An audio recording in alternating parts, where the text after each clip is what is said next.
ਸ਼ਲੋਕ ਮਹੱਲਾ ਤੀਜਾ। ਮਨ ਪਰਤੀਤ ਨਾ ਆਇਆ, ਸਹਿਜ ਨਾ ਲੱਗੋ ਭਾਉ। ਸਬਦੈ ਸਾਧ ਨ ਪਾਇਓ, ਮਨ ਹਠ ਕਿਆ ਗੁਣ ਗਾਏ। ਨਾਨਕ ਆਇਆ ਸੋ ਪਰਵਾਣ ਹੈ, ਜੇ ਗੁਰਮੁਖ ਸੱਚ ਸਮਾਏ। ਨਾਨਕ ਆਇਆ ਸੋ ਪਰਵਾਣ ਹੈ, ਜੇ ਗੁਰਮੁਖ ਸੱਚ ਸਮਾਏ। ਵਾਹਿਗੁਰੂ ਜੀ ਕਾ ਖਾਲਸਾ, ਵਾਹਿਗੁਰੂ ਜੀ ਕੀ ਫਤਿਹ। ਧੰਨ ਧੰਨ ਸਤਿਗੁਰੂ ਸ਼੍ਰੀ ਗੁਰੂ ਗ੍ਰੰਥ ਸਾਹਿਬ ਜੀ ਮਹਾਰਾਜ। ਸਾਹਿਬਾਂ ਦੀ ਪਾਵਨ ਪਵਿੱਤਰ ਹਜ਼ੂਰੀ ਅੰਦਰ ਜੁੜ ਬੈਠੀ ਗੁਰੂ ਦੇ ਪਿਆਰ ਵਾਲੀ, ਗੁਰੂ ਦੀ ਸਾਜੀ ਨਵਾਜੀ ਸਾਧ ਸੰਗਤ ਜੀ। ਗੁਰੂ ਮਹਾਰਾਜ ਜੀ ਨੇ ਬੜੀ ਕਿਰਪਾ ਕੀਤੀ। ਅੰਮ੍ਰਿਤ ਵੇਲੇ ਆਪਣੇ ਪਾਵਨ ਪਵਿੱਤਰ ਦਰਸ਼ਨ ਦੀਦਾਰ ਬਖਸ਼ਿਸ਼ ਕੀਤੇ ਨੇ। ਅੰਮ੍ਰਿਤ ਵੇਲੇ ਤੋਂ ਨਿਤਨੇਮ ਦੀਆਂ ਬਾਣੀਆਂ ਦੇ ਜਾਪ ਹੋਏ। ਆਸਾ ਜੀ ਦੀ ਵਾਰ ਦੇ ਕੀਰਤਨ ਗੁਰਮੁਖਾਂ ਪਾਸੋਂ ਸਰਵਣ ਕੀਤੇ ਨੇ। ਉਪਰੰਤ ਚੱਲ ਰਹੀ ਲੜੀਵਾਰ ਕਥਾ, ਸ਼ਬਦ ਦੀ ਵਿਚਾਰ, ਜੋ ਕਿ ਸਤਿਗੁਰੂ ਜੀ ਦਾ ਹੁਕਮ ਹੈ। ਬਾਣੀ ਪੜ੍ਹਨੀ, ਬਾਣੀ ਸੁਣਨੀ, ਇਹ ਹੁਕਮ ਹੈ। ਬਾਣੀ ਦੀ ਵਿਚਾਰ ਕਰਨੀ, ਇਸ ਦੇ ਨਾਲ ਹੁਕਮ ਨੂੰ ਸਮਝਿਆ ਜਾਂਦਾ ਹੈ। ਇਸ ਕਰਕੇ ਗੁਰਬਾਣੀ ਦੀ ਵਿਚਾਰ ਇਹ ਅਤੀ ਜ਼ਰੂਰੀ ਹੁੰਦੀ ਹੈ। ਜਦੋਂ ਸਤਿਗੁਰੂ ਜੀ ਰਹਿਮਤ ਕਰਦੇ ਨੇ, ਫਿਰ ਜਾ ਕੇ ਬਾਣੀ ਦੀ ਸੁਵਿਚਾਰ ਵਾਲੇ ਪਾਸੇ ਚਿੱਤ ਜੁੜਦਾ। ਇਹ ਪਾਵਨ ਸ਼ਬਦ ਬਿਹਾਗੜੇ ਕੀ ਵਾਰਦਾ ਹੈ। ਧੰਨ ਸਤਿਗੁਰੂ ਸ਼੍ਰੀ ਗੁਰੂ ਅਮਰਦਾਸ ਮਹਾਰਾਜ ਸੱਚੇ ਪਾਤਸ਼ਾਹ ਜੀ ਰਹਿਮਤ ਕਰ ਰਹੇ ਨੇ। ਸੋ ਆਓ ਆਪਾਂ ਸਰਵਣ ਕਰੀਏ ਜੀ। ਸ਼ਲੋਕ ਮਹੱਲਾ ਤੀਜਾ। ਮਨ ਪਰਤੀਤ ਨ ਆਇਆ, ਸਹਿਜ ਨਾ ਲੱਗੋ ਭਾਉ। ਪ੍ਰਤੀਤ ਭਰੋਸਾ, ਸੋ ਇਹ ਜ਼ਰੂਰੀ ਹੈ। ਸਤਿਗੁਰੂ ਕੀ ਜਿਸ ਪ੍ਰਤੀਤ ਨ ਆਈਆ, ਸੇ ਨਿਤ ਨਿਤ ਮਰਦੇ ਝੂਰ। ਆਪਣੇ ਇਸ਼ਟ ਦੇ ਪ੍ਰਤੀ ਸਿਦਕ ਚਾਹੀਦਾ, ਆਪਣੇ ਇਸ਼ਟ ਦੇ ਉੱਤੇ ਪੂਰੀ ਪ੍ਰਤੀਤ ਚਾਹੀਦੀ ਹੈ। ਮਨ ਭਤੀਜਿਆ ਹੋਣਾ ਚਾਹੀਦਾ ਹੈ। ਪ੍ਰਤੀਤ ਦਾ ਅਰਥ ਹੁੰਦਾ ਕਿ ਮਨ ਜਿਹੜਾ ਆ ਉਹ ਭਤੀਜ ਗਿਆ। ਗੁਰਬਾਣੀ ਦੇ ਉੱਤੇ ਮਨ ਭਤੀਜ ਗਿਆ ਕਿ ਜੇ ਮਹਾਰਾਜ ਨੇ ਲਿਖ ਦਿੱਤਾ ਕਿ ਬਾਣੀ ਨਿਰੰਕਾਰ ਹੈ, ਤੇ ਇਹ ਬਾਣੀ ਨਿਰੰਕਾਰ ਹੈ। ਬਾਣੀ ਨੂੰ ਸੁਣਨ ਦੇ ਨਾਲ, ਪੜ੍ਹਨ ਦੇ ਨਾਲ ਦੁੱਖ ਰੋਗ ਸਾਰੇ ਲਹਿ ਜਾਂਦੇ ਨੇ। ਮਹਾਰਾਜ ਜੀ ਕਹਿੰਦੇ ਨੇ, ਦੁੱਖ ਰੋਗ ਸੰਤਾਪ ਉਤਰੇ ਸੁਣੀ ਸੱਚੀ ਬਾਣੀ। ਉੱਥੇ ਪ੍ਰਤੀਤ ਚਾਹੀਦੀ ਹੈ। ਹੁਣ ਜੇ ਮਨ ਦੇ ਵਿੱਚ ਗੁਰਬਾਣੀ ਦੇ ਪ੍ਰਤੀ ਪ੍ਰਤੀਤ ਹੀ ਨਹੀਂ ਹੈ, ਤੇ ਆਪਾਂ ਸਹਿਜ ਦੀ ਅਵਸਥਾ ਨਹੀਂ ਪ੍ਰਾਪਤ ਕਰ ਸਕਦੇ। ਨਾ ਲੱਗੋ ਭਾਉ, ਜਿੰਨਾ ਚਿਕਰ ਮਨ ਸੰਤੋਖ ਦੇ ਘਰ ਵਿੱਚ ਨਹੀਂ, ਸਹਿਜਤਾ ਹੀ ਨਹੀਂ, ਮਨ ਅਡੋਲ ਨਹੀਂ ਹੁੰਦਾ, ਤੇ ਉਹਨਾਂ ਚਿਕਰ ਤਾਂ ਤ੍ਰਿਸ਼ਨਾ ਦੇ ਵਿੱਚ ਪਏ ਹੋਏ ਹਾਂ। ਬਾਣੀ ਦੀ ਭੁੱਖ ਹੀ ਨਹੀਂ ਲੱਗਣੀ ਵੀ ਬਾਣੀ ਹੋਰ ਪੜ੍ਹੀਏ, ਬਾਣੀ ਵਿਚਾਰੀਏ। ਬਾਣੀ ਦੀ ਭੁੱਖ ਉਦੋਂ ਲੱਗਣੀ ਆ ਜਦੋਂ ਬਾਕੀ ਭੁੱਖਾਂ ਸਾਰੀਆਂ ਖਤਮ ਹੋ ਗਈਆਂ, ਜਦੋਂ ਤ੍ਰਿਸ਼ਨਾਵਾਂ ਸਾਰੀਆਂ ਖਤਮ ਹੋ ਗਈਆਂ। ਸੋ ਜਦੋਂ ਭੁੱਖਾਂ ਗਈਆਂ, ਭੁੱਖਾਂ ਖਤਮ ਹੋ ਗਈਆਂ ਸਾਰੀਆਂ, ਅਤੇ ਫਿਰ ਬਾਣੀ ਦੀ ਹੀ ਭੁੱਖ ਲੱਗਦੀ ਹੈ। ਫਿਰ ਇਹ ਅੰਦਰੋਂ ਬੜਾ ਬਲਵਾਨ ਹੋ ਜਾਂਦਾ ਹੈ, ਬੜਾ ਸਟਰੋਂਗ ਹੁੰਦਾ। ਫਿਰ ਉਹਨੂੰ ਕੋਈ ਡਲਾ ਨਹੀਂ ਸਕਦਾ ਹੈ। ਚੱਖੜ ਵਾਓ ਨਾ ਡੋਲੇ ਪਰਬਤ ਮੇਰਾਨ। ਨਾ ਦੁੱਖ ਡਲਾਵੇ ਨਾ ਸੁੱਖ ਡਲਾਵੇ, ਨਾ ਖੁਸ਼ੀ ਨਾ ਗਮੀ ਨਾ ਮਾਨ ਅਪਮਾਨ। ਸੋ ਕੋਈ ਵੀ ਇਹਨੂੰ ਕੋਈ ਐਸੀ ਗੱਲ ਇਹਨੂੰ ਡਲਾ ਨਹੀਂ ਸਕਦੀ ਹੈ। ਕਿਉਂ? ਹੁਣ ਇਹ ਬਹੁਤ ਸੋਲਿਡ ਹੋ ਗਿਆ, ਤਾਕਤਵਰ ਹੋ ਗਿਆ। ਭੁੱਖ ਲੱਗਦੀ ਸੀ ਵੀ, ਸ਼ਬਦ ਦੀ ਭੁੱਖ ਲੱਗਣ ਲੱਗ ਪਈ, ਸ਼ਬਦ ਖੁਰਾਕ ਬਣ ਗਿਆ ਇਹਦੀ। ਜਿੰਨਾ ਚਿਰ ਸ਼ਬਦ ਦੀ ਭੁੱਖ ਨਹੀਂ ਸੀ ਲੱਗਦੀ, ਅੰਦਰੋਂ ਕਮਜ਼ੋਰ ਸੀ, ਡਰਦਾ ਸੀ, ਫਿਕਰ ਰਹਿੰਦੇ ਸਨ, ਆਹ ਨਾ ਹੋ ਜਾਵੇ, ਆਹ ਨਾ ਹੋ ਜਾਵੇ। ਸੋ ਇੰਝ ਉਹ ਫਿਕਰਾਂ ਦੇ ਨਾਲ ਹੀ ਇਹਦਾ ਫਿਰ ਧਿਆਨ ਨਹੀਂ ਸੀ ਜੁੜਦਾ ਜੀ। ਧਿਆਨ ਤਾਂ ਫਿਕਰਾਂ ਦੇ ਵਿੱਚ, ਧਿਆਨ ਤਾਂ ਫਿਕਰਾਂ ਚਿੰਤਾ ਦੇ ਵਿੱਚ, ਧਿਆਨ ਕੀ ਜੋੜਨਾ ਗੁਰਬਾਣੀ ਦੇ ਵਿੱਚ। ਸੋ ਇਸ ਕਰਕੇ ਪਾਤਸ਼ਾਹ ਕਹਿੰਦੇ ਪਹਿਲੋਂ ਪ੍ਰਤੀਤ ਚਾਹੀਦੀ ਹੈ, ਸਤਿਗੁਰੂ ਜੀ ਦਾ ਮਨ ਵਿੱਚ ਨਾ ਵਿਸ਼ਵਾਸ ਚਾਹੀਦਾ, ਇਹ ਪ੍ਰਤੀਤ ਹੋ ਜਾਵੇ ਕਿ ਗੁਰਬਾਣੀ ਦਰਗਾਹ ਤੋਂ ਆਈ ਹੋਈ ਹੈ। ਜਿਵੇਂ ਕਬੀਰ ਸਾਹਿਬ ਜੀ ਨੇ ਕਹਿ ਦਿੱਤਾ ਨਾ, ਕਹਿੰਦੇ ਇਹ ਕੋਈ ਗੀਤ ਨਹੀਂ ਹੈ ਗੁਰਬਾਣੀ, ਇਹ ਕੋਈ ਕਾਵਿ ਰਚਨਾ ਨਹੀਂ ਹੈ। ਜਦ ਛੰਦਾਬੰਦੀ ਹੈ ਵੀ ਕਾਵਿ ਰਚਨਾ, ਜਿਵੇਂ ਕਵੀ ਲੋਕ ਰਚਦੇ ਨੇ, ਵਿਦਵਾਨਾਂ ਦੇ ਦਿਮਾਗ 'ਚੋਂ ਨਿਕਲੇ ਹੁੰਦੇ ਸ਼ਬਦ ਸਾਰੇ, ਅਤੇ ਇਹ ਧੁਰ ਦਰਗਾਹ ਤੋਂ ਆਏ ਹੋਏ ਬੋਲ ਨੇ ਸਾਰੇ। ਇਸ ਕਰਕੇ ਵਿਦਵਾਨਾਂ ਦੀਆਂ ਕਵਿਤਾਵਾਂ ਅਤੇ ਇਹ ਤੁਰਕੀ ਬਾਣੀ ਦਾ ਜ਼ਮੀਨ ਸਮਾਨ ਦਾ ਫਰਕ ਹੈ ਵੀ। ਇਹ ਪ੍ਰਤੀਤ ਹੋਣੀ ਚਾਹੀਦੀ ਹੈ ਕਿ ਇਹ ਜਿਹੜੀ ਗੁਰਬਾਣੀ ਹੈ ਧੁਰ ਦਰਗਾਹ ਤੋਂ ਆਈ ਹੋਈ ਹੈ। ਅਤੇ ਜਿਹੜਾ ਵੀ ਬਾਣੀ ਦੇ ਨਾਲ ਜੁੜੇਗਾ, ਇੱਥੇ ਉਹਦੇ ਸਾਰੇ ਦੁੱਖ ਘੱਟ ਹੁੰਦੇ, ਰੋਗ ਘੱਟ ਹੁੰਦੇ, ਦਰਗਾਹ ਦੇ ਵਿੱਚ ਕੋਈ ਉਹਦਾ ਲੇਖਾ ਨਹੀਂ ਰਹਿ ਜਾਂਦਾ। ਸੰਸਾਰ ਦੇ ਵਿੱਚ ਵਿਚਰਦਿਆਂ ਹੀ ਉਹ ਜੀਵਨ ਮੁਕਤ ਹੁੰਦਾ ਹੈ, ਉਹਨੂੰ ਕੋਈ ਬੰਧਨ ਨਹੀਂ ਹੁੰਦਾ। ਗੁਰਬਾਣੀ ਪਹਿਲੋਂ ਬੰਧਨ ਤੋੜਦੀ ਹੈ। ਨਾ ਕਾਰੋਬਾਰ ਦਾ ਬੰਧਨ, ਨਾ ਕੋਈ ਪਰਿਵਾਰਕ ਬੰਧਨ, ਨਾ ਕੋਈ ਖਾਣ ਪੀਣ ਦਾ ਬੰਧਨ, ਸਾਰੇ ਬੰਧਨ ਨੇ, ਇਹ ਬੰਧਨ ਨੇ। ਇਹਨਾਂ ਬੰਧਨਾਂ ਦੇ ਵਿੱਚ ਬੱਝਿਆ ਹੋਇਆ। ਸੋ ਬੰਦਾ ਰੱਬ ਵਾਲੇ ਪਾਸੇ ਕਿਹੜੇ ਧਿਆਨ ਲਾਵੇ, ਕਦੋਂ ਧਿਆਨ ਲਾਵੇ? ਪਰਿਵਾਰ 'ਚੋਂ ਵਿਹਲਾ ਹੋਇਆ ਕੰਮਕਾਰ ਦੇ ਵਿੱਚ, ਕੰਮਕਾਰ 'ਚੋਂ ਵਿਹਲਾ ਖਾਣ ਪੀਣ ਦੇ ਵਿੱਚ, ਖਾਣ ਪੀਣ ਤੋਂ ਵਿਹਲਾ ਹੋਇਆ ਅਤੇ ਜਿਹੜੇ ਆ ਸਾਕ ਸੰਬੰਧੀ ਨੇ ਰਿਸ਼ਤੇਦਾਰ, ਉਹਨਾਂ ਦੇ ਵਿੱਚ। ਇਹ ਤਾਂ ਬੰਧਨ ਹੀ ਬੜੇ ਪਾ ਕੇ ਬੈਠਾ ਹੋਇਆ, ਕਿੰਨੇ ਬੰਧਨ ਪਾ ਲਏ। ਸੋ ਜਿਉਂ-ਜਿਉਂ ਇਹਨਾਂ ਬੰਧਨਾਂ ਦੇ ਵਿੱਚ ਫਸਦਾ ਜਾਂਦਾ, ਤਿਉਂ-ਤਿਉਂ ਬੰਧਨ ਮਜ਼ਬੂਤ ਹੁੰਦੇ ਜਾਂਦੇ ਨੇ। ਸੋ ਇਹ ਬੰਧਨ ਜਿੰਨਾ ਚਿਰ ਢਿੱਲੇ ਨਹੀਂ ਪੈਂਦੇ, ਖੁੱਲ੍ਹਦੇ ਨਹੀਂ, ਟੁੱਟਦੇ ਨਹੀਂ, ਉਹਨਾਂ ਚਿਰ ਗੱਲ ਨਹੀਂ ਬਣਨੀ ਹੈ। ਸੋ ਸਤਿਗੁਰੂ 'ਤੇ ਪ੍ਰਤੀਤ ਕਰੀਏ, ਭਰੋਸਾ ਕਰੀਏ, ਅਤੇ ਫਿਰ ਸਤਿਗੁਰੂ ਸੱਚੇ ਪਾਤਸ਼ਾਹ ਮਹਾਰਾਜ ਰਹਿਮਤ ਕਰਦੇ ਨੇ, ਕਿਰਪਾ ਕਰਦੇ ਨੇ। ਇਹ ਸਭ ਤੋਂ ਪਹਿਲੇ ਇਹਦੇ ਬੰਧਨ ਜਿਹੜੇ ਨੇ ਨਾ, ਉਹ ਬੰਧਨਾਂ ਨੂੰ ਤੋੜਦੇ ਨੇ। ਬੇਪਰਵਾਹੀ, ਜਿਹਨੂੰ ਬੰਧਨ ਪਾਏ ਹੁਣ ਉਹ ਬੇਪਰਵਾਹ ਹੋ ਹੀ ਨਹੀਂ ਸਕਦਾ। ਜਿਹਨੂੰ ਬੰਧਨ ਪਾਏ ਹੁਣ ਕਿੱਧਰੋਂ ਬੇਪਰਵਾਹ ਹੋ ਜਾਊਗਾ।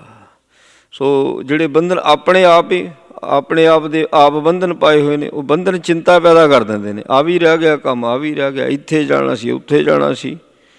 ਸੋ ਉਹ ਕਿੰਨੀ ਚਿੰਤਾ ਪੈਦਾ ਕਰਦੇ ਨੇ। ਰੱਬ ਦਾ ਪਿਆਰਾ ਜਦੋਂ ਦੇ ਬੰਧਨ ਟੁੱਟਦੇ ਨੇ ਸਾਰੇ, ਉਹ ਬੇਪਰਵਾਹ ਹੋ ਜਾਂਦਾ।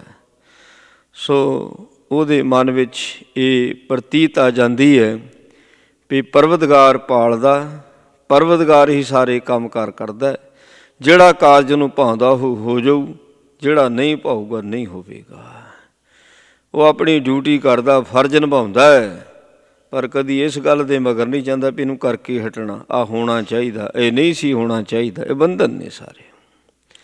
ਡਿਊਟੀ ਨਿਭਾਉਂਦਾ, ਕਰਦਾ ਜ਼ਰੂਰ ਹੈ, ਧੰਦੇ ਵੀ ਕਰਦਾ ਹੈ, ਵਿਹਾਰ ਵੀ ਕਰਦਾ ਹੈ, ਪਰ ਬੰਧਨ ਨਹੀਂ ਬਣ ਦਿੰਦਾ ਕਦੀ। ਹੋ ਗਿਆ ਠੀਕ ਹੈ, ਨਹੀਂ ਹੋਇਆ ਕਰਤੇ ਪੁਰਖ ਨੇਮੀ ਪਾਉਂਦਾ ਹੋਵੇਗਾ, ਬੰਧਨ ਨਹੀਂ ਬਣ ਦਿੱਤਾ। ਪ੍ਰਤੀਤ ਚਾਹੀਦੀ ਹੈ। ਸੋ ਜਿਨ੍ਹਾਂ ਦੇ ਮਨ ਵਿੱਚ ਗੁਰਬਾਣੀ ਦੇ ਪ੍ਰਤੀ ਪ੍ਰਤੀਤ ਆ ਗਈ ਹੈ ਨਾ, ਇਹੋ ਸਾਹਿਬ ਸੱਚੇ ਪਾਤਸ਼ਾਹ ਕਹਿੰਦੇ ਫਿਰ ਉਹ ਹੀ ਅੰਦਰੋਂ ਅਡੋਲ ਹੋਏ ਅਤੇ ਸੰਤੋਖ ਦੇ ਘਰ ਵਿੱਚ ਆਏ। ਉਹਨਾਂ ਦੀਆਂ ਤ੍ਰਿਸ਼ਨਾਵਾਂ ਖਤਮ ਹੋ ਗਈਆਂ ਅਤੇ ਸ਼ਬਦ ਦੀ ਭੁੱਖ ਲੱਗੀ। ਜਦੋਂ ਸ਼ਬਦ ਦੀ ਭੁੱਖ ਲੱਗ ਗਈ, ਸ਼ਬਦ ਨੂੰ ਭੋਜਨ ਬਣਾਇਆ, ਫਿਰ ਇਹ ਅੰਦਰੋਂ ਤਾਕਤਵਰ ਹੋ ਗਿਆ, ਅਡੋਲ ਹੋ ਗਿਆ। ਫਿਰ ਵਿਕਾਰਾਂ ਦੇ ਨਾਲ ਲੜਨ ਦੀ ਵੀ ਸ਼ਕਤੀ ਆ ਜਾਂਦੀ ਹੈ। ਵਿਕਾਰਾਂ ਦੇ ਨਾਲ ਸਰੀਰ ਨੇ ਥੋੜ੍ਹੀ ਲੜਨਾ, ਸਰੀਰ ਥੋੜ੍ਹੀ ਵਿਕਾਰਾਂ ਨਾਲ ਲੜਦਾ। ਸੋ ਭਾਵ ਆ ਜਿਹੜੇ ਬਾਹਰਲਾ ਸਰੀਰ, ਅੰਦਰਲਾ ਸਰੀਰ ਲੜਦਾ। ਜਿਹੜਾ ਅੰਦਰਲੀ ਦੇਹੀ ਹੈ ਨਾ, ਉਹ ਲੜਦੀ ਵਿਕਾਰਾਂ ਦੇ ਨਾਲ। ਉਹਦੀ ਅੰਦਰਲੇ ਸਰੀਰ ਦੀ ਜਦੋਂ ਖੁਰਾਕ ਗੁਰਬਾਣੀ ਬਣਦੀ ਹੈ, ਅਤੇ ਫਿਰ ਅੰਦਰੋਂ ਇਹ ਸੋ ਤਾਕਤਵਰ ਬਣ ਜਾਂਦਾ। ਫਿਰ ਵਿਕਾਰਾਂ ਦੇ ਨਾਲ ਲੜਨ ਦੀ ਇਹਦੇ ਵਿੱਚ ਹਿੰਮਤ ਪੈਦਾ ਹੁੰਦੀ ਹੈ। ਸ਼ਬਦ ਸਾਧ ਨਾ ਪਾਇਓ, ਮਨ ਹਠ ਕਿਆ ਗੁਣ ਗਾਏ। ਹੁਣ ਭੁੱਖ ਲੱਗੂ ਤਾਂ ਸਵਾਦ ਆਊ ਰੋਟੀ ਦਾ, ਭੁੱਖ ਲੱਗਦੀ ਨਹੀਂ। ਜੇ ਬੰਦੇ ਨੂੰ ਭੁੱਖ ਨਾ ਲੱਗੀ ਹੋਵੇ ਭਾਵੇਂ ਉਹਦੇ ਅੱਗੇ 36 ਪ੍ਰਕਾਰ ਦੇ ਪਦਾਰਥ ਰੱਖ ਦਿਓ, ਉਹਨੂੰ ਸਵਾਦ ਹੀ ਨਹੀਂ ਆਉਣਾ। ਰੱਜਿਆ ਹੋਇਆ ਬੰਦਾ ਸੋ ਕਦੀ ਪਦਾਰਥਾਂ 'ਚੋਂ ਸਵਾਦ ਨਹੀਂ ਲੈ ਸਕਦਾ। ਮਜਬੂਰੀ 'ਚ ਖਾਂਦੇ ਨੇ, ਆਪ ਚਲੋ ਫਾਰਮੈਲਿਟੀ ਕਰ ਲਈ ਵੀ ਰੋਟੀ ਖਾਣੀ ਪੈਣੀ, ਜੀ ਸਾਡੇ ਘਰ ਹੋਣਾ ਪ੍ਰਸ਼ਾਦਾ ਛਕਣਾ, ਰੋਟੀ ਖਾਣੀ ਪੈਣੀ। ਭੁੱਖ ਹੁੰਦੀ ਨਹੀਂ। ਅਸਰਾਧਾਂ ਦੇ ਦਿਨਾਂ ਦੇ ਵਿੱਚ ਸੋ ਘਰਾਂ 'ਚ ਸੱਦ ਕੇ ਲੋਕ ਬ੍ਰਾਹਮਣਾਂ ਨੂੰ ਸਾਦੇ ਆ, ਸੋ ਸਿੱਖਾਂ ਨੂੰ ਵੀ ਸਾਦੇ, ਕਹਿਣਾ 5 ਸਿੱਖ ਸੱਦ ਲਓ, ਸਰਾਧ ਹੈ। ਅਤੇ ਕਿੰਨਿਆਂ ਕਿੰਨਿਆਂ ਘਰਾਂ 'ਚ ਜਾ ਕੇ ਪ੍ਰਸ਼ਾਦਾ ਛਕਦੇ ਆ, ਅਤੇ ਭੁੱਖ ਤਾਂ ਹੁੰਦੀ ਨਹੀਂ, ਸਵਾਦ ਆਉਂਦਾ ਨਹੀਂ। ਭੁੱਖ ਹੋਊ ਤਾਂ ਸਵਾਦ ਆਊ, ਜੇ ਭੁੱਖੇ ਨਹੀਂ ਤਾਂ ਸਵਾਦ ਕਿੱਥੋਂ ਆ ਜੂ। ਤੇਰੇ ਅੰਦਰ ਜੇ ਗੁਰਬਾਣੀ ਦੀ ਭੁੱਖ ਨਹੀਂ ਲੱਗੀ ਅਤੇ ਫਿਰ ਗੁਰਬਾਣੀ ਦਾ ਸਵਾਦ ਨਹੀਂ ਕਦੀ ਆ ਸਕਦਾ, ਸਿਮਰਨ ਦਾ ਸਵਾਦ ਨਹੀਂ ਆ ਸਕਦਾ।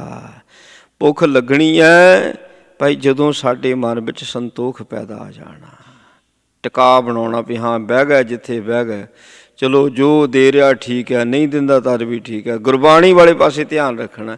ਹੁਣ ਸ਼ਬਦ ਦੀ ਭੁੱਖ ਲੱਗੀ, ਜੇ ਸ਼ਬਦ ਦੀ ਭੁੱਖ ਲੱਗੀ ਤਾਂ ਫਿਰ ਗੁਰਬਾਣੀ 'ਚੋਂ ਸਵਾਦ ਆਇਆ। ਜੇ ਸ਼ਬਦ ਦੀ ਭੁੱਖ ਨਹੀਂ ਲੱਗੀ, ਕਹਿੰਦੇ ਸ਼ਬਦ ਹੈ ਸਾਧ ਨਾ ਆਇਓ।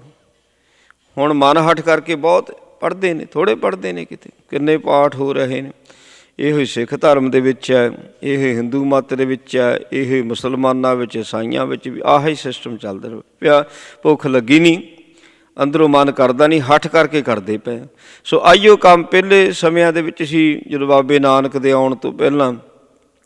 ਸੋ ਕਿੰਨੇ ਰਿਸ਼ੀ ਮੁਨੀ ਤਪੱਸਵੀ ਹੱਠ ਕਰਦੇ ਹੁੰਦੇ ਸੀ। ਜਿਹਨੇ ਪਾਣੀ ਵਿੱਚ ਖੜ੍ਹ ਕੇ ਤਪ ਕਰਨਾ, ਪਾਣੀ ਵਿੱਚ ਖੜ੍ਹ ਕੇ ਸਰਦੀਆਂ ਦੀ ਰੁੱਤ ਵਿੱਚ ਬਰਫ਼ ਤੋੜ ਕੇ ਵਿੱਚ ਪਾਣੀ, ਉਸ ਪਾਣੀ ਨਾਲ ਇਸ਼ਨਾਨ ਕਰਨਾ ਹੱਠ ਆ।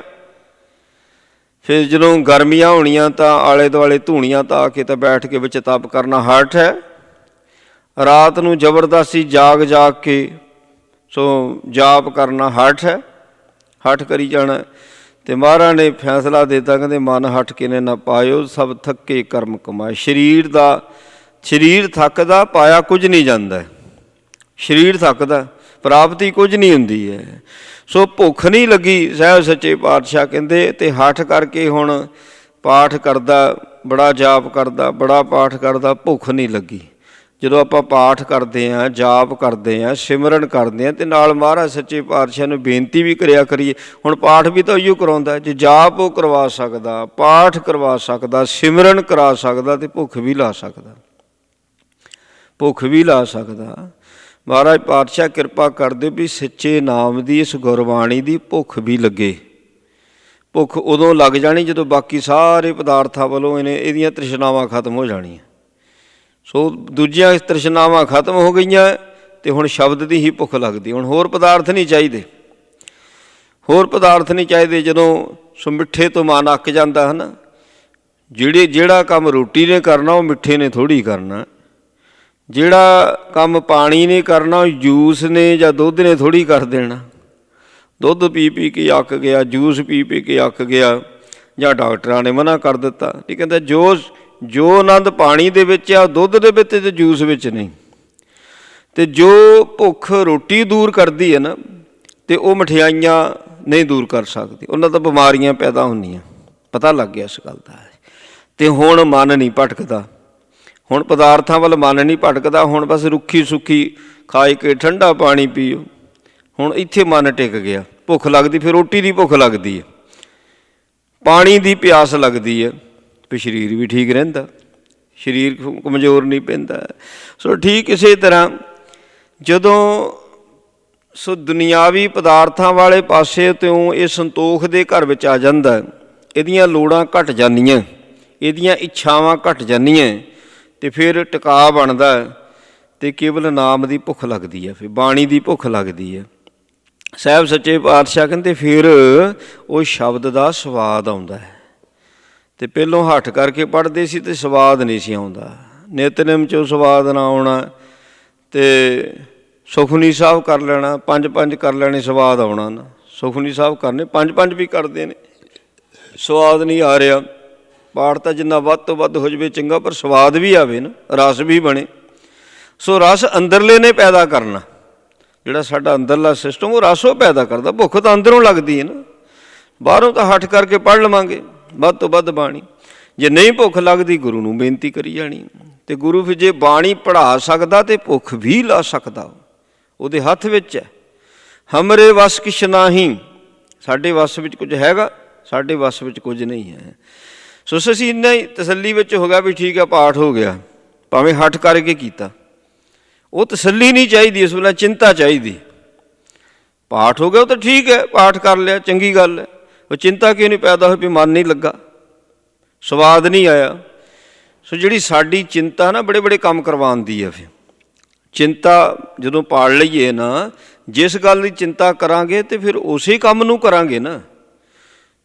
ਸੋ ਉਸੇ ਕੰਮ ਨੂੰ ਕਰਾਂਗੇ। ਭੁੱਖ ਨਹੀਂ ਲੱਗ ਰਹੀ, ਸਵਾਦ ਨਹੀਂ ਆ ਰਿਹਾ, ਇਹਦੀ ਚਿੰਤਾ ਆਪਾਂ ਕੀਤੀ ਨਹੀਂ, ਚਿੰਤਾ ਕੀਤੀ ਨਹੀਂ। ਬਾਣੀ ਪੜ੍ਹਨ ਦੀ ਚਿੰਤਾ ਕਰਦੇ ਵੀ ਨਿਤਨੇਮ ਨਹੀਂ ਹੋਇਆ, ਅਤੇ ਗੁਰੂ ਸਾਹਿਬ ਜੀ ਕਰਵਾ ਲੈਂਦੇ ਨੇ। ਚਿੰਤਾ ਹੋਈ ਨਾ ਵੀ ਬਾਣੀ ਨਹੀਂ ਪੜ੍ਹ ਹੋਈ, ਪਾਠ ਨਹੀਂ ਕਰ ਹੋਇਆ, ਸਿਮਰਨ ਨਹੀਂ ਕਰ ਹੋਇਆ, ਸਤਸੰਗ ਨਹੀਂ ਕਰ ਹੋਇਆ, ਅਤੇ ਚਿੰਤਾ ਪੈਦਾ ਹੋਈ। ਉਹ ਚਿੰਤਾ ਕੰਮ ਕਰਾਉਂਦੀ ਸਾਰੇ, ਅਤੇ ਫਿਰ ਉਹ ਨਿਤਨੇਮ ਦਾ ਫਿਰ ਚੱਲਦਾ ਰਹਿੰਦਾ। ਫਿਰ ਪੂਰੀ ਜ਼ਿੰਦਗੀ ਨਿਤਨੇਮ ਚੱਲਦਾ, ਕਿਉਂਕਿ ਚਿੰਤਾ ਪੈਦਾ ਹੋ ਜਾਂਦੀ ਜਿੱਦਣ ਨਿਤਨੇਮ ਨਾ ਹੋਵੇ। ਨਿਤਨੇਮ ਦੇ ਵਿੱਚੋਂ ਸਵਾਦ ਨਹੀਂ ਆ ਰਿਹਾ, ਰਸ ਨਹੀਂ ਬਣਦਾ, ਉਹਦੀ ਚਿੰਤਾ ਮੈਂ ਕਰਦਾ ਨਹੀਂ। ਸੋ ਇਸ ਕਰਕੇ ਸਵਾਦ ਆਉਂਦਾ ਨਹੀਂ, ਧਿਆਨ ਨਹੀਂ ਦਿੱਤਾ ਕਦੀ। ਸੋ ਜੇ ਕਿਤੇ ਇਹ ਵੀ ਚਿੰਤਾ ਪੈਦਾ ਹੋ ਜਾਵੇ ਨਾ, ਨਿਤਨੇਮ ਸਾਰਾ ਕਰ ਲਿਆ, ਬਾਣੀ ਪੜ੍ਹ ਲਈ, ਸਤਸੰਗ ਕਰ ਲਿਆ, ਕਥਾ ਕੀਰਤਨ ਕਰ ਲਈ ਜਾਂ ਸੁਣ ਲਈ, ਆਨੰਦ ਨਹੀਂ ਬਣਿਆ, ਉਹਦੀ ਚਿੰਤਾ ਲੱਗ ਜਾਵੇ, ਉਹਦੀ ਚਿੰਤਾ ਪੈਦਾ ਹੋ ਜਾਵੇ, ਆਨੰਦ ਕਿਉਂ ਨਹੀਂ ਬਣਿਆ? ਵੀ ਬਾਣੀ ਵਿੱਚ ਤਾਂ ਕੋਈ ਕਮੀ ਨਹੀਂ ਹੋ ਸਕਦੀ, ਬਾਣੀ ਤਾਂ ਧੁਰ ਦਰਗਾਹ ਤੋਂ ਹੈ, ਕਮੀਆਂ ਤਾਂ ਮੇਰੇ ਵਿੱਚ ਹੈ, ਮੈਂ ਬਿਮਾਰ ਹਾਂ, ਮੈਨੂੰ ਵਿਕਾਰਾਂ ਨੇ ਫੜਿਆ ਹੋਇਆ, ਮੇਰੇ ਵਿੱਚ ਕਮੀ ਆਈ, ਇਸੇ ਕਰਕੇ ਸ਼ਬਦ ਦੇ ਵਿੱਚੋਂ ਆਨੰਦ ਨਹੀਂ ਆਇਆ। ਉਹ ਫਿਰ ਚਿੰਤਾ ਲੱਗ ਜਾਂਦੀ। ਚਿੰਤਾ ਫਿਰ ਉਹ ਚਿੰਤਾ ਕਰਕੇ ਬੇਨਤੀ ਕਰਦਾ, ਸੱਚੇ ਪਾਤਸ਼ਾਹ ਤੂੰ ਬਾਣੀ ਪੜ੍ਹਨ ਵਾਸਤੇ ਸਮਾਂ ਦਿੱਤਾ, ਸੋ ਬਾਣੀ ਪੜ੍ਹਨ ਵਾਸਤੇ ਮਾਹੌਲ ਬਖਸ਼ਿਸ਼ ਕੀਤਾ, ਅਤੇ ਇਸ ਗੁਰਬਾਣੀ 'ਚੋਂ ਮੈਨੂੰ ਰਸ ਕਿਉਂ ਨਹੀਂ ਆਉਂਦਾ? ਬਾਣੀ ਦੀ ਸਮਝ ਨਹੀਂ ਲੱਗੀ। ਹੁਣ ਕਈਆਂ ਨੂੰ ਸਮਝ ਵੀ ਬੜੀ ਆ, ਆਨੰਦ ਫੇਰ ਵੀ ਨਹੀਂ ਆਉਂਦਾ। ਉਹਦੀ ਵੀ ਚਿੰਤਾ ਹੋਣੀ ਚਾਹੀਦੀ ਹੈ ਵੀ ਸਮਝ ਤਾਂ ਲੱਗਦੀ ਵੀ ਰਸ ਕਿਉਂ ਨਹੀਂ ਬਣਦਾ, ਆਨੰਦ ਕਿਉਂ ਨਹੀਂ ਆਉਂਦਾ? ਅਤੇ ਆਪੇ ਗੁਰੂ ਉਹ ਵੀ ਕਿਰਪਾ ਕਰਦਾ। ਹੱਥ ਹੈ ਗੁਰੂ ਦੇ ਸਭ ਕੁਝ, ਸਾਡੇ ਹੱਥ ਕੁਝ ਨਹੀਂ ਹੈ, ਕੁਝ ਵੀ ਨਹੀਂ ਆਪਣੇ ਹੱਥ ਦੇ ਵਿੱਚ ਹੈ। ਇਸ ਕਰਕੇ ਸਾਹਿਬ ਮਹਾਰਾਜ ਧੰਨ ਗੁਰੂ ਅਮਰਦਾਸ ਸੱਚੇ ਪਾਤਸ਼ਾਹ ਕਹਿੰਦੇ, ਉਹ ਮਨ ਦੇ ਹੱਠ ਕਰਕੇ ਕਿਆ ਗੁਣ ਗਾਏ, ਕੀ ਫਾਇਦਾ ਹੋਇਆ ਗੁਣ ਗਾਉਣ ਦਾ ਜਦੋਂ ਦਾ ਸਵਾਦ ਨਹੀਂ ਆਇਆ। ਕਹਿੰਦੇ ਨਾਨਕ ਆਇਆ ਸੋ ਪ੍ਰਵਾਨ ਹੈ। ਦੇਖੋ ਇੱਥੇ ਵੀ ਪ੍ਰਵਾਨ ਅਤੇ ਦਰਗਾਹ ਵਿੱਚ ਵੀ ਪ੍ਰਵਾਨ, ਦੋਨਾਂ ਜਗ੍ਹਾ 'ਤੇ ਕਬੂਲ ਚਾਹੀਦਾ ਬੰਦਾ। ਇੱਥੇ ਵੀ ਕਬੂਲ ਹੋਵੇ ਅਤੇ ਦਰਗਾਹ ਵਿੱਚ ਵੀ ਕਬੂਲ ਹੋਵੇ। ਅਤੇ ਦਰਗਾਹ ਦੇ ਵਿੱਚ ਕਬੂਲ ਉਹ ਹੁੰਦਾ ਜਿਹੜਾ ਇੱਥੇ ਕਬੂਲ ਹੁੰਦਾ ਹੈ। ਜਿਹੜਾ ਇੱਥੇ ਨਹੀਂ ਕਬੂਲ ਹੋਇਆ, ਦਰਗਾਹ ਵਿੱਚ ਕਿਵੇਂ ਕਬੂਲ ਹੋਵੇਗਾ? ਜਪਜੀ ਸਾਹਿਬ ਦੇ ਵਿੱਚ ਮਹਾਰਾਜ ਕਹਿੰਦੇ ਨੇ, ਕਹਿੰਦੇ ਪੰਜ ਪ੍ਰਵਾਨ ਪੰਜ ਪ੍ਰਧਾਨ ਪੰਚੇ ਪਾਵਹਿ ਦਰਗਹਿ ਮਾਨ। ਜਿਹੜਾ ਇਸ ਸੰਸਾਰ ਦੇ ਵਿੱਚ ਪੰਚ ਬਣੇਗਾ ਉਹ ਪ੍ਰਧਾਨ ਬਣੇਗਾ। ਇੱਥੇ ਪ੍ਰਧਾਨ ਬਣਦਾ ਇਸ ਸੰਸਾਰ ਦੇ ਵਿੱਚ। ਪੰਚ ਹੁੰਦਾ ਸ੍ਰੇਸ਼ਟ, ਜਿਹਨੇ ਪੰਜਾਂ ਨੂੰ ਮਾਰਿਆ ਉਹ ਪੰਚ ਬਣ ਗਿਆ। ਜਿਹਨੇ ਸ੍ਰੇਸ਼ਟ ਗੁਣਾਂ ਨੂੰ ਧਾਰਨ ਕਰ ਲਿਆ ਉਹ ਪੰਚ ਬਣ ਗਿਆ। ਪ੍ਰਧਾਨ ਤਾਂ ਹੈ ਹੀ, ਬਾਕੀ ਜੋਨਾਂ ਵਿੱਚ ਪ੍ਰਧਾਨ ਹੀ ਹੈ। ਮਹਾਰਾਜ ਕਹਿੰਦੇ ਇਸ ਧਰਤੀ ਦੇ ਉੱਤੇ ਸਰਦਾਰੀ ਹੈ ਤੇਰੀ, ਮਾਨਸ ਜੋਨ ਦੀ, ਮਨੁੱਖਾ ਦੇਹੀ ਦੀ ਸਰਦਾਰੀ ਹੈ। ਬਾਕੀ ਜੋਨਾਂ ਜਿਹੜੀਆਂ ਉਹਨਾਂ ਨੂੰ ਕਹਿੰਦਾ ਅਬਰ ਜੋਨ ਤੇਰੀ ਪਨਿਹਾਰੀ, ਬਾਕੀ ਜੋਨਾਂ ਤਾਂ ਤੇਰੀ ਸੇਵਾ ਦੇ ਵਿੱਚ ਲੱਗੀਆਂ ਹੋਈਆਂ ਨੇ, ਸਰਦਾਰੀ ਤਾਂ ਤੇਰੀ ਹੈ। ਇਸ ਸੰਸਾਰ ਦੇ ਵਿੱਚ ਇਸ ਦੀ ਪ੍ਰਧਾਨਤਾ ਹੀ ਹੈ। ਮਨੁੱਖ ਜੋਨ ਹੋਣਾ ਹੀ, ਮਨੁੱਖ ਬਣਨਾ ਹੀ ਪ੍ਰਧਾਨ ਹੈ। ਹੁਣ ਇਹਨਾਂ ਮਨੁੱਖਾਂ ਦੇ ਵਿੱਚ ਪ੍ਰਧਾਨ ਬਣ ਜਾਂਦਾ, ਜਿਹਦੇ ਵਿੱਚ ਪੰਜ ਗੁਣ ਆ ਜਾਂਦੇ ਨੇ, ਸ਼ੁਭ ਗੁਣ ਆ ਗਏ, ਸ੍ਰੇਸ਼ਟ ਗੁਣ ਆ ਗਏ। ਜਿਹੜਾ ਇੱਥੇ ਪ੍ਰਧਾਨ ਹੋਊਗਾ ਉਹ ਦਰਗਾਹ ਦੇ ਵਿੱਚ ਪ੍ਰਵਾਨ ਹੋਵੇਗਾ। ਪੰਜ ਪ੍ਰਧਾਨ ਪੰਜ ਪ੍ਰਵਾਨ। ਪਹਿਲੋਂ ਇੱਥੇ ਪ੍ਰਧਾਨ, ਦਰਗਾਹ ਦੇ ਵਿੱਚ ਪ੍ਰਵਾਨ। ਜਿਹੜਾ ਪ੍ਰਵਾਨ ਹੋ ਗਿਆ ਤੇ ਮਾਣ ਵੀ ਤਾਂ ਨਹੀਂ ਪਾਉਣਾ। ਉਹ ਫਿਰ ਦਰਗਾਹ ਦੇ ਵਿੱਚ ਹੀ ਮਾਣ ਨਹੀਂ। ਮਹਾਰਾਜ ਬਾਣੀ 'ਚ ਜ਼ਿਕਰ ਕਰਦੇ, ਕਹਿੰਦੇ ਪਤ ਸਿਉ ਜਾਵੈ। ਜਦੋਂ ਇੱਥੋਂ ਜਾਣਾ ਨਾ, ਪਰਲੋਕ ਦਾ ਸਫ਼ਰ ਕਰਨਾ, ਇਸੇ ਤੈਅ ਕਰਨਾ, ਉਹ ਤਾਂ ਸੋ ਇੱਥੋਂ ਹੀ ਉਹਦੀ ਇੱਜ਼ਤ ਹੁੰਦੀ ਹੈ। ਇੱਥੇ ਵੀ ਇੱਜ਼ਤ, ਤੇ ਹੁਣ ਪੱਤ ਹੁੰਦੀ ਹੈ। ਜਦੋਂ ਜਾਂਦਾ ਉਦੋਂ ਵੀ ਪੱਤ ਹੈ, ਉਦੋਂ ਵੀ ਇੱਜ਼ਤ ਹੈ। ਅਤੇ ਜਦੋਂ ਪਹੁੰਚਦਾ, ਸਾਹਿਬ ਮਹਾਰਾਜ ਸੱਚੇ ਪਾਤਸ਼ਾਹ ਕਹਿੰਦੇ ਹਰ ਭੱਟਾਂ ਨੇ ਸਵਈਆਂ ਵਿੱਚ ਜ਼ਿਕਰ ਕੀਤਾ, ਕਹਿੰਦੇ ਹਰ ਸਿੰਘਾਸਨ ਦਿਓ ਸ਼੍ਰੀ ਗੁਰੂ ਤੈਂ ਬੈਠਾਇਓ। ਇਤਨਾ ਇਹਦਾ ਮਾਣ ਕਰਦਾ ਰੱਬ ਖੁਦ ਆਪਣੇ ਸਿੰਘਾਸਨ 'ਤੇ ਬਿਠਾਲ ਦਿੰਦਾ ਆਪਣੇ ਪਿਆਰੇ ਨੂੰ, ਲੈ ਕਹਿੰਦੇ ਇੱਥੇ ਬੈਠ।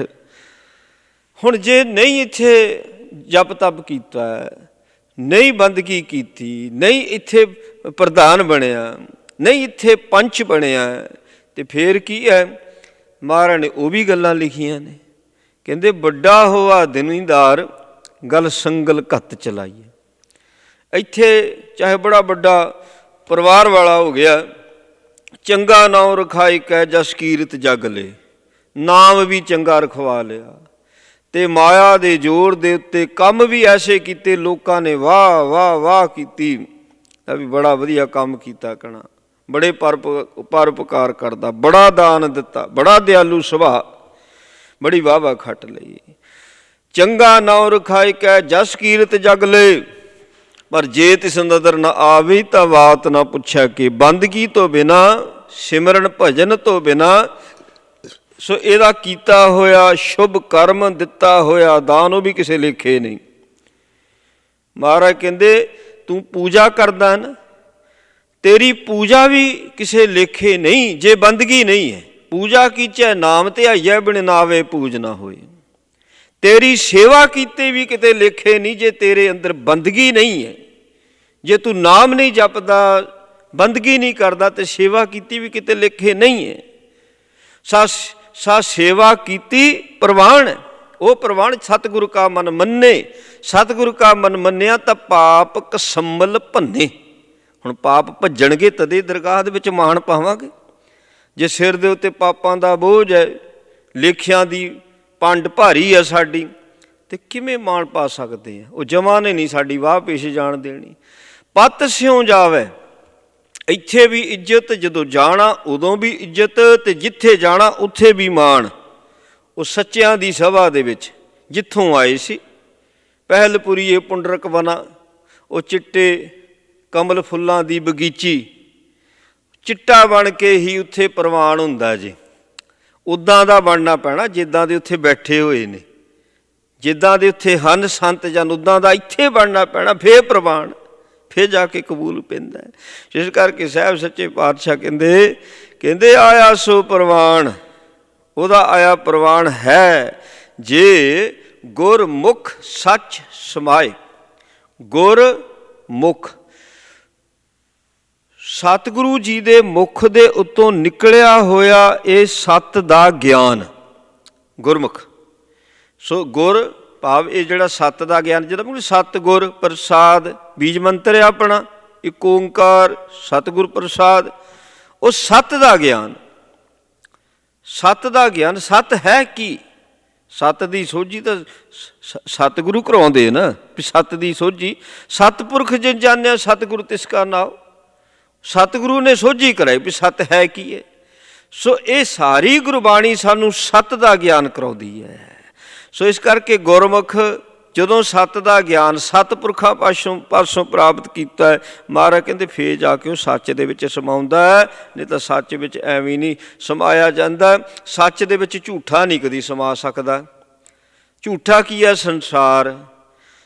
ਜਿਸ ਨੇ ਸੰਸਾਰ ਦੇ ਵਿੱਚ ਚਿੱਤ ਲਾਇਆ ਉਹ ਕਦੀ ਸੱਚ ਦੇ ਵਿੱਚ ਨਹੀਂ ਜੇ ਸਮਾ ਸਕਦਾ, ਨਿਰੰਕਾਰ ਦੇ ਵਿੱਚ ਨਹੀਂ ਕਦੀ ਸਮਾ ਸਕਦਾ ਹੈ। ਨਿਰੰਕਾਰ ਦੇ ਵਿੱਚ ਉਹ ਸਮਾਵੇਗਾ ਜਿਸ ਨੇ ਉਹਨੇ ਸੱਚ ਦਾ ਗਿਆਨ ਪ੍ਰਾਪਤ ਕੀਤਾ। ਸੱਚ ਦਾ ਗਿਆਨ ਗੁਰਬਾਣੀ ਹੈ, ਸੱਚ ਦਾ ਗਿਆਨ ਗੁਰਬਾਣੀ ਹੈ। ਗੁਰੂ ਨੇ ਕਿਰਪਾ ਕੀਤੀ, ਪਾਵਨ ਉਪਦੇਸ਼ ਬਖਸ਼ਿਆ। ਸਾਹਿਬ ਜੀ ਕਿਰਪਾ ਕਰਨ, ਉਪਦੇਸ਼ ਸਾਡੇ ਹਿਰਦਿਆਂ ਵਿੱਚ ਵਸੇ, ਭੁੱਲਾਂ ਚੁੱਕਾਂ ਦੀ ਖਿਮਾ। ਵਾਹਿਗੁਰੂ ਜੀ ਕਾ ਖਾਲਸਾ, ਵਾਹਿਗੁਰੂ ਜੀ ਕੀ ਫਤਿਹ। ਰਾਮ ਕਲੀ ਮਹੱਲਾ ਤੀਜਾ, ਆਨੰਦ ਏਕ ਓਂਕਾਰ ਸਤਿਗੁਰ ਪ੍ਰਸਾਦ। ਆਨੰਦ ਭਇਆ ਮੇਰੀ ਮਾਏ, ਸਤਿਗੁਰੂ ਮੈਂ ਪਾਇਆ। ਸਤਿਗੁਰ ਤਾਂ ਪਾਇਆ ਸਹਿ ਛੇਤੀ, ਮਨ ਬੁਝੀਆਂ ਵਧਾਈਆਂ। ਰਾਗ ਰਤਨ ਪਰਵਾਰ ਭਰੀਆਂ, ਸ਼ਬਦ ਗਾਵਣੇ ਆਈਆਂ। ਸ਼ਬਦ ਉਤਾਂ ਗਾਵ ਹਰੀ ਖੇਰਾ, ਮਨ ਜਿਨੀ ਵਸਾਇਆ। ਕਹੈ ਨਾਨਕ ਆਨੰਦ ਹੋਆ, ਸਤਿਗੁਰੂ ਮੈਂ ਪਾਇਆ। ਇਹ ਮਨ ਮੇਰਿਆ ਤੂੰ ਸਦਾ ਰਹੋ ਹਰ ਨਾਲੇ। ਹਰ ਨਾਲ ਰਹਾਂ ਤੂੰ ਮਨ ਮੇਰੇ, ਦੁਖ ਸਭ ਵਿਸਾਰਣਾ। ਅੰਗੀਕਾਰ ਕਰੇ ਤੇਰਾ ਕਾਰ ਸਭ ਸਵਾਰਣਾ। ਸਭਨਾ ਗੱਲਾਂ ਸਮਰਾਟ ਸੁਆਮੀ, ਸੌਖਿਓ ਮਨੋ ਵਿਸਾਰੇ। ਕਹੈ ਨਾਨਕ ਮਨ ਮੇਰੀ ਸਦਾ ਰਹੋ ਹਰ ਨਾਲੇ। ਸਾਚੇ ਸਾਹਿਬਾ ਕਿਆ ਨਾਹੀ ਘਰ ਤੇਰਾ, ਘਰ ਤਾਂ ਤੇਰਾ ਸਭ ਕੁਛ ਹੈ। ਜਿਸ ਦੇਹ ਸੋ ਪਾਵੈ, ਸਦਾ ਸਿਫਤ ਸਲਾਹ ਤੇਰੀ ਨਾਮ ਮਨ ਵਸਾਵੇ। ਨਾਮ ਜਿਨ ਕੈ ਮਨ ਵਸਿਆ, ਵਾਜੇ ਸ਼ਬਦ ਖਨੇਰੇ। ਕਹੈ ਨਾਨਕ ਸੱਚੇ ਸਾਹਿਬ ਕਿਆ ਨਾਹੀ ਘਰ ਤੇਰਾ।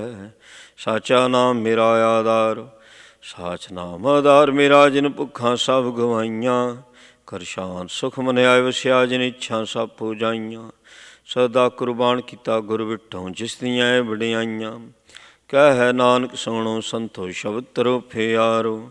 ਸਾਚਾ ਨਾਮ ਮੇਰਾ ਆਧਾਰੋ, ਵਾਜੇ ਪੰਜ ਸ਼ਬਦ ਤਿਤ ਘਰ ਸੁਭਾਗੇ। ਘਰ ਸੁਭਾਗੇ ਸ਼ਬਦ ਵਾਜੇ, ਕਾਲਾ ਜਿਤ ਕਰ ਧਾਰਿਆ।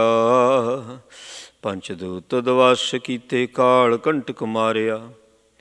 ਤੁਰ ਕਰਮ ਪਾਇਆ ਤੁਰ ਜਿਨ ਕੋ, ਸੇ ਨਾਮ ਹਰ ਕੇ ਲਾਗੇ।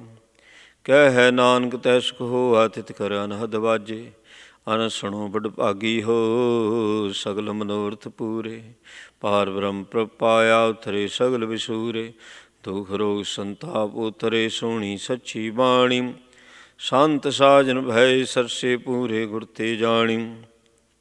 ਸੁਣ ਤੇ ਪੁਨੀਤ ਕਹਿ ਤੇ ਪਵਿੱਤ, ਸਤਿਗੁਰ ਰਹਿਆ ਭਰਪੂਰੈ। ਬਿਨਵੰਤ ਨਾਨਕ ਗੁਰੂ ਚਰਨ ਲਾਗੇ, ਵਾਜੇ ਅਨਹਦ ਤੂਰੇ।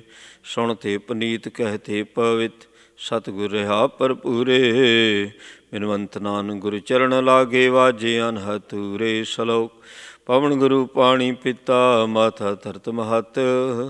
ਦਿਵਸ ਰਾਤ ਦੁਇ ਦਾਈ, ਦਾਇਆ ਖੇਲੈ ਸਗਲ ਜਗਤ। ਚੰਗਿਆਈਆਂ ਬੁਰਿਆਈਆਂ ਵਾਛੇ ਧਰਮ ਹਦੂਰ। ਕਰਮੀ ਆਪੋ ਆਪਣੀ, ਕੇ ਨੇੜੇ ਕੇ ਦੂਰ। ਜਿਨੀ ਨਾਮ ਤੇ ਆਇਆ, ਗਏ ਮਸਕਤ ਕਾਲ। ਨਾਨਕ ਤੇ ਮੁਖ ਉਜਲੇ, ਕੀਤੀ ਛੁੱਟੀ ਨਾਲ। ਜਿਨੀ ਨਾਮ ਤੇ ਆਇਆ, ਗਏ ਮਸਕਤ ਕਾਲ। ਨਾਨਕ ਤੇ ਮੁਖ ਉਜਲੇ, ਕੀਤੀ ਛੁੱਟੀ ਨਾਲ। ਵਾਹਿਗੁਰੂ ਜੀ ਕਾ ਖਾਲਸਾ, ਵਾਹਿਗੁਰੂ ਜੀ ਕੀ ਫਤਿਹ। ਤੂੰ ਠਾਕੁਰ ਤੁਮ ਅਰਦਾਸ ਜੀਓ ਪਿੰਡ ਸਭ, ਮਾਤ ਪਿਤਾ ਹਮ ਬਾਰਿਕ ਤੇਰੇ।